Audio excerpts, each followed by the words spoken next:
Comic Book Savant, Binge at Your Leisure, TV Show Review.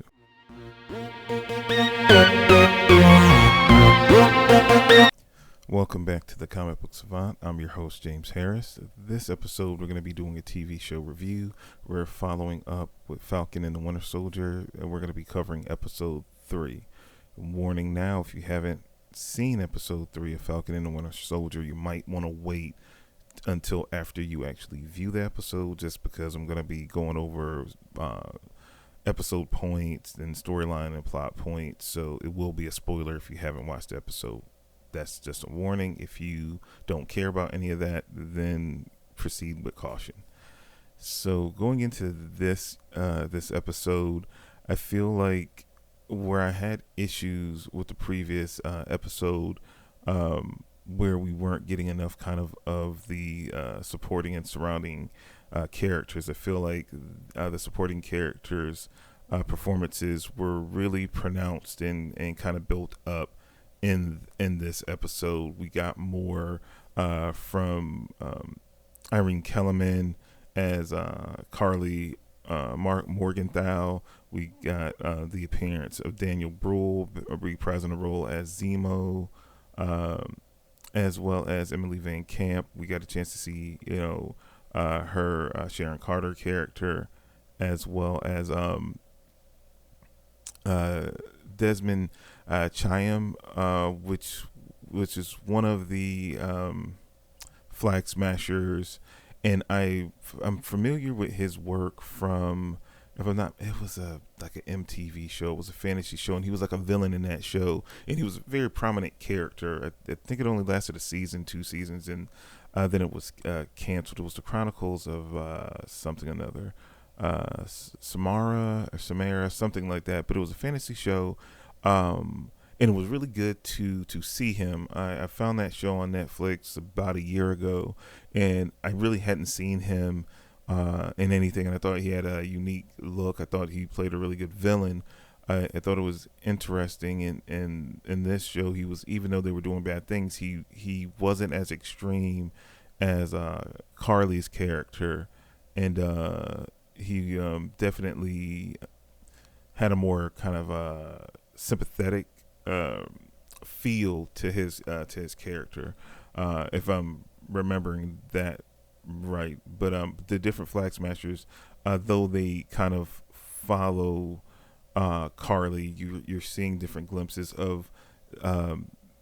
They all had different experiences, and they might not be as extreme as Carly is willing to do whatever it takes, and they are starting to take other things and other people into account, where Carly's is focused on the mission at the end of the day. So that was really good to see that that's a kind of theme that's being continued through these Marvel Disney Plus shows, that they are taking time to develop the supporting characters as much as we're seeing the main character shine through. I feel like each of these characters definitely got fleshed out extremely well, and you got to see, especially when it comes to Carly, how extremely dangerous they could be as well. And as a group, the Flag Smashers are something of a formidable opponent for the Falcon and the Winter Soldier, as well. So I thought that was good. That equal playing time was ran, because I thought that was probably one of the biggest things that was missing from the first 2 episodes. We weren't getting enough of that, and with it only being a 6-episode series, you definitely have to use that time wisely. And I'm like, if we get past 3 episodes, and because in all the advertisements leading up to the show, we saw Carly up front and up center, we saw U.S. Agent, that whole thing teased. So we need to see these storylines, not pushed through, but established at a good pace, with us being at the halfway point now of the series. I feel like that's definitely something that's important. I think another thing that was really great in this episode, we got to see Mandapore for the first time in the MCU, which was cool, and I hope to see more of it in the future. It is a definite hotbed of activity periodically or sporadically during the course or the history of the the MCU. You know, Mandapore was an area where where they gave where Logan pretty much made famous. I don't know if it was used before that point, but I primarily first remember seeing Mandapore in the mid '80s when they gave Wolverine his first like limited series, and then his solo series started. And went under the name Patch, and we saw a lot of his adventures in Mandapore, and then it has been used, more and more over the years since that time. But I think that was the first time I saw it. I don't know, again, if it was created or used before then, but that's when I remember the first time seeing like Mandapore as a location in the MCU. So it's cool to see, not in the MCU, but in Marvel Comics. So it's cool to finally see it brought into the MCU. And now that they've established the location, now we could, sort of like Sokovia, we can, potentially see or have remnants of it ripple in the future. Another thing I really enjoyed in the episode is seeing Zemo in his full comic accurate kind of costume. They made him look cool. I was skeptical in the teasers they showed in the trailers leading up to the show, like how it was going to play on camera. It so worked. They did it to perfection, and you tend to forget, even in Avengers, Captain America Civil War, you don't see that side. He was a special force, commander. So you kind of get to see, that other side, to be like, oh, he's a problem. He can definitely be a problem, more so than with his mind, but physically as well, he can be a challenge. So I really thought that was really cool as well. Also just the directing with Carrie Skoglin. I know I've talked about her a lot, but I think it's just so important that we spotlight this, and I commend Disney, Marvel, Kevin Feige of really, in this day and age, of pushing diversity, not just in front of the camera, but behind the camera, behind the scenes, and just seeing this director, she's just doing a wonderful job, and I'm glad, and I hope this is a trend that continues throughout, that they keep getting different storytellers to tell the stories, writing the stories and also directing the stories. And I just can't commend her enough on just a great job she's done. And I've spoke on these things in the past, like when the Marvel Netflix show, and where, especially like Jessica Jones, they had a whole season where every single episode, all 13 episodes, were directed by female directors from all different walks of life, that were actors trying their hand at directing, directors that never had their shot, or maybe did like TV commercials or TV, but doing a streaming service that had the high profile as the Marvel Netflix shows had. So I'm glad that that's carrying over, and we're getting really great action and storytelling done at the same time. It just continues to impress me how she handles not just the action, the adventure, the character development, and the comedy.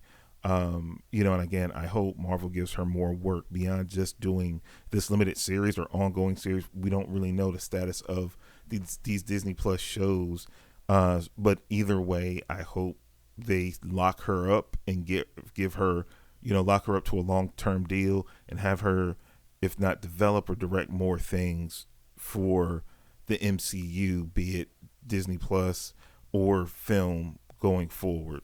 I really hope so. I also loved hearing the name drop, the Power Broker.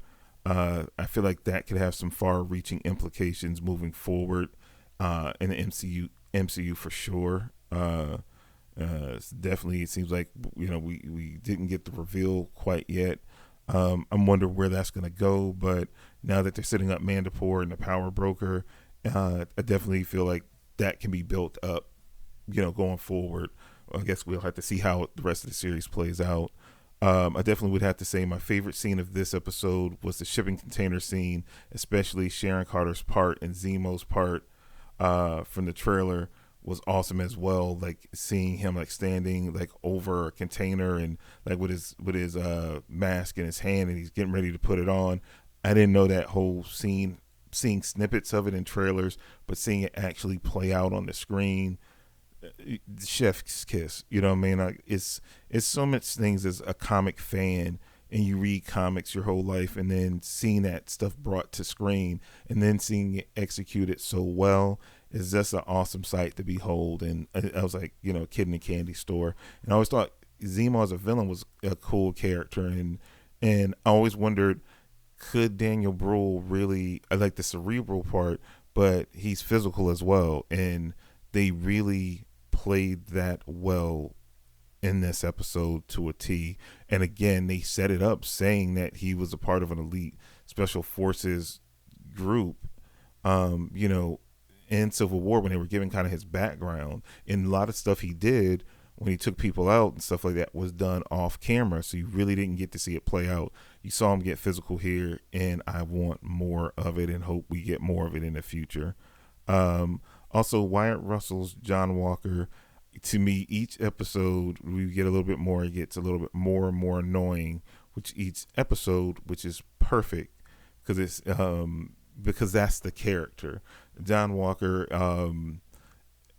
is not the most likable character. He's kind of like a fungus. He grows on you, and that's kind of how I remember him being in the comics, like in the mid '80s when he was really like introduced and brought into prominence, like on the West Coast Avengers. Then I think the West Coast Avengers then turned into Force Works, and in between there they did some, what was it, the comic? It was Avengers Spotlight, and they had like stories with him, and it crossed over with stuff with Hawkeye when Hawkeye was going through stuff, and it really fleshed out his character. But it's a journey.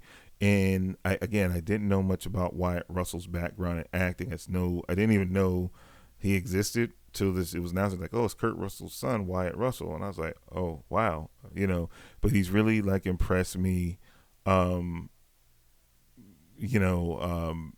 he's doing a great job portraying the character. And again, they do such a great job. Even if we might not know who the actors are at first, we get to know them really well because they cast them so perfectly to convey the essence of the character that we've read in comics for so long. And I feel like they've had way more hits than misses in that area. But he definitely is just, you know, he's that guy that can get under your skin and just annoy you. Which again, I think is a perfect mix. You know, like him, Falcon, Bucky, Zemo, the Flag Smashers. You could definitely tell they're all heading on a collision course with one another. It'll be interesting to see how the next episode plays out and where that all comes out on the back end, because it looks like it's going to be very explosive. You know, at this point. So all in all, for this episode, my rating scale for this will go: acting, I give a 9 out of 10. Casting, 10 out of 10. Direction, 9 out of 10. Special effects, 9 out of 10. Story, 8 out of 10. Overall, a 9 out of 10. This is another solid, episode. I'm thoroughly enjoying the series. But again, I spoke on this before in the previous episodes, where the Captain America franchise, if you break up the MCU into the different components of their source character and the movies associated with them, the Captain America trilogy of movies are my favorite franchise of the MCU by far. That had multiple movies. I've spoke on how I love Black Panther, and I've enjoyed all the movies, but I think I just love going back, watching those films, and now in these characters, I just gravitate to them and have an affinity for them. So I'm really, as much as I enjoyed WandaVision, I think I'm enjoying this just that much more because they're my characters. These are my characters. So I'm really feeling it in like the direction that it's going. But that's all I really have. and for you in this episode. As always, you can find me on social media at Comic Book Savant on Instagram and Twitter. You can find the website comicbooksavant.com as a landing point for everything that I do. As always, if you like what I do and you like to support the show, I have a Patreon that you can find at patreon.com/Comic Book Savant. But that's all I have for you guys for this episode. We'll have more of these coming more frequently to go ahead and get through the series, because we got Loki on the horizon as well, and so other many shows. So you'll be getting the next episode for episode 4 coming sooner than later. But until next time, you guys take care, stay safe, and I'll talk to you soon. Bye.